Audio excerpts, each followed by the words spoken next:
All right, YouTube. This officially marks the end of back-breaking water changes because I just bought this new pump to pump water from the big container full of new tank water into the aquarium. And I am doing it with the ZooMed Terra pump. Now, this is only a test water change. I didn't do a big one. I already did my regular style water change like 2 days ago. So this was just to make sure that it works. Thankfully it does. But the reason why I'm using a pump out of a big container instead of just getting a Python is because I personally do not believe in the Python. And here's why.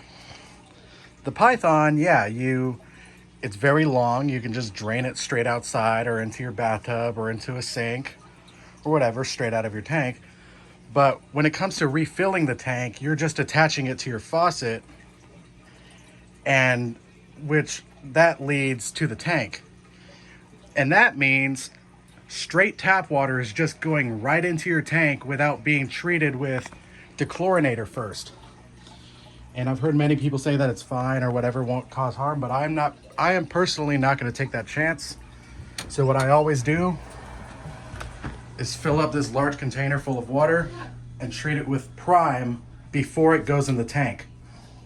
And then I just put this pump in here, and I have this 25-foot long green vinyl tube, also connected to the tube that the pump came with.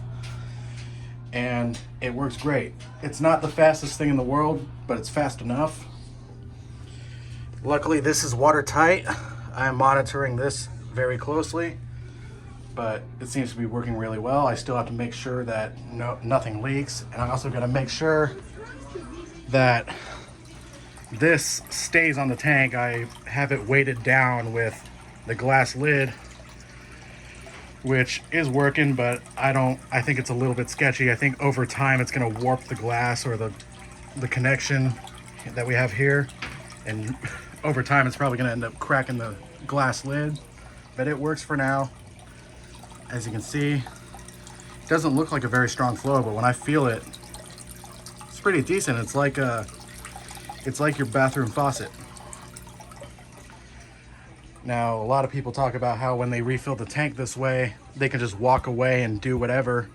No, I'm gonna monitor this. I do not want to overflow the tank because I'll end up forgetting. So yeah, that's pretty much why I use a pump instead of a Python. I do not want to fill up my tank with untreated water and then treat the tank water. I'd rather just treat the water before it goes into the tank, and this method is working.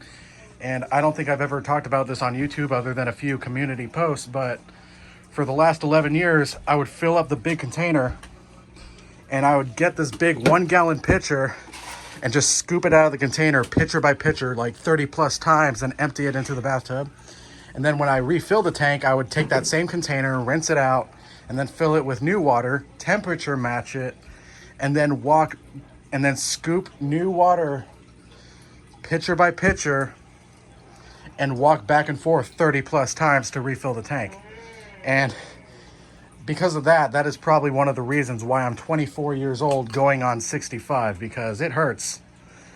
Like, it's just a 1-gallon pitcher and it weighs like 8 pounds full of water. But you know, when you're doing that same repetitive behavior, especially holding it like this, that's like very awkward weight distribution. So yeah, it finally started taking its toll on me. I would be sweating my ass off or be in a lot of pain, especially if I got impatient with the big container and just decided to pick up the big container when it got down to a certain level and carry it to the bathroom. My back would sometimes hurt after that. So I know I'm pretty late to the party, but I'm finally doing water changes the way they should be done. No more pitcher by pitcher 30 plus times during refill and 30 plus times during emptying the tank. So yeah, that's the way I'm doing water changes now. No longer doing my old method. This will be a lot easier on my body. So Like, comment, subscribe, and I will see you guys in the next video.